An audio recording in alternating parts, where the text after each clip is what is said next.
Assalamualaikum warahmatullahi wabarakatuh. Perkenalkan, nama saya Hermiani dengan NIM C1B 022051 Prodi Manajemen. Dengan dosen pengampu mata kuliah Manajemen Mutu Terpadu yaitu Pak Bambang Purnomo SEMM. Di sini saya akan menjelaskan tentang analisis kasus pada PT Jambi Air. Berikut adalah contoh kasus dan pertanyaannya. Selanjutnya langsung saja ke pembahasan kasus, yaitu faktor-faktor penyebab kualitas layanan yang menurun. Di sini ada 4 faktor yang saya jelaskan. Yang pertama adalah keterlambatan penerbangan yang sering terjadi, bahkan hingga pembatalan dapat disebabkan oleh masalah teknis, cuaca buruk, atau masalah manajemen operasional. Yang kedua adalah kehilangan bagasi. Bisa terjadi karena kesalahan dalam penanganan bagasi atau kurangnya sistem yang efektif untuk melacak bagasi pelanggan. Yang ketiga yaitu kurangnya komunikasi dari petugas maskapai, penerbangan kepada pelanggan tentang keterlambatan atau pembatalan penerbangan bisa disebabkan oleh kurangnya pelatihan staf atau masalah dalam sistem komunikasi internal. Yang terakhir yaitu ketidaknyamanan di pesawat, seperti kurangnya ruang kaki, makanan yang tidak enak, dan hiburan yang terbatas. Mungkin disebabkan oleh kebijakan biaya yang ketat, penghematan biaya, atau kekurangan investasi dalam pemeliharaan pesawat dan layanan pelanggan. Selanjutnya yaitu cara menganalisis dan mengukur kualitas layanan maskapai. Untuk menganalisis dan mengukur kualitas layanan maskapai penerbangan, Anda dapat menggunakan berbagai metode dan teknik seperti survei pelanggan, analisis data, analisis kecelakaan penerbangan, analisis kualitatif, analisis keselamatan penerbangan, dan yang terakhir analisis perkiraan lalu lintas. Untuk mengukur kualitas layanan maskapai penerbangan, kita dapat menggunakan berbagai metode seperti yang saya sebutkan tadi, sesuai dengan kebutuhan. Selanjutnya yaitu strategi yang dapat diterapkan maskapai penerbangan untuk meningkatkan kualitas layanannya. Yang pertama ada perbaikan manajemen operasional, perencanaan penerbangan dan manajemen rantai pasokan, mengurangi keterlambatan dan pembatalan penerbangan, memastikan pemeliharaan pesawat secara teratur. Yang kedua adalah penanganan bagasi yang lebih baik, memperkenalkan proses penanganan bagasi yang lebih efisien dan ketat untuk mengurangi risiko kehilangan bagasi. Yang ketiga ada peningkatan komunikasi, yaitu melakukan pelatihan kepada petugas maskapai penerbangan tentang pentingnya komunikasi yang jelas dan tepat waktu kepada pelanggan mengenai keterlambatan atau pembatalan penerbangan. Yang keempat, ada kenyamanan di pesawat.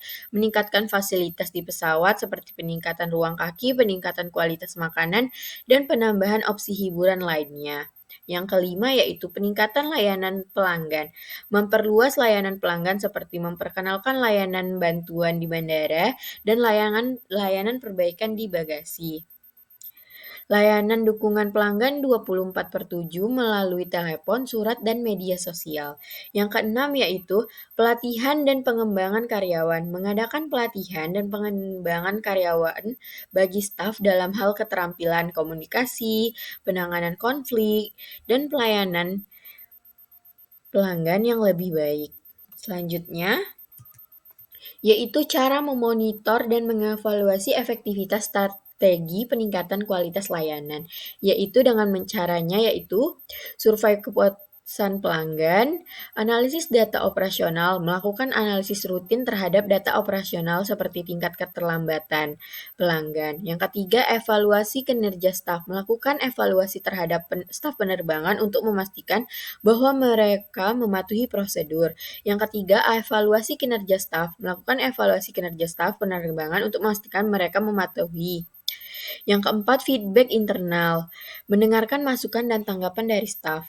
Yang kelima, memonitoring media sosial, yaitu dengan ulasan online. Yang keenam, pemantauan langsung dan evaluasi misteri sopir. Melakukan pemantauan langsung atau menggunakan layanan misteri shopper untuk mengevaluasi pengalaman pelanggan secara langsung di lapangan. Yang terakhir yaitu dengan menggunakan kombinasi dari langkah-langkah ini, PT Jambi Air dapat memantau dan mengevaluasi secara komprehensif efektivitas strategi peningkatan layanan mereka untuk memastikan bahwa pelanggan menerima perbaikan yang diinginkan. Yaitu terakhir dapat kita simpulkan bahwa PT Jambi Air, perusahaan mengalami penurunan tingkat kepuasan pelanggan dalam beberapa bulan terakhir, terutama terkait dengan keterlambatan penerbangan, kehilangan bagasi, kurangnya komunikasi, dan ketidaknyamanan di pesawat.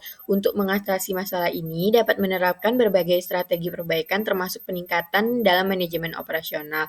Penting untuk memonitor dan mengevaluasi efektivitas strategi perbaikan tersebut secara teratur.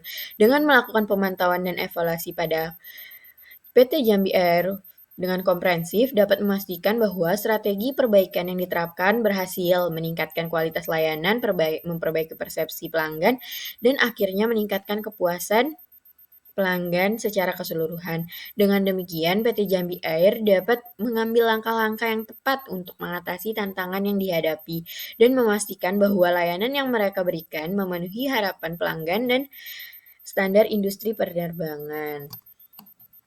Sekian pembahasan tentang analisis kasur pada PT Jambi Air. Lebih kurangnya saya mohon maaf. Saya akhiri dengan wabillahi taufiq wal hidayah. Wassalamualaikum warahmatullahi wabarakatuh. Terima kasih.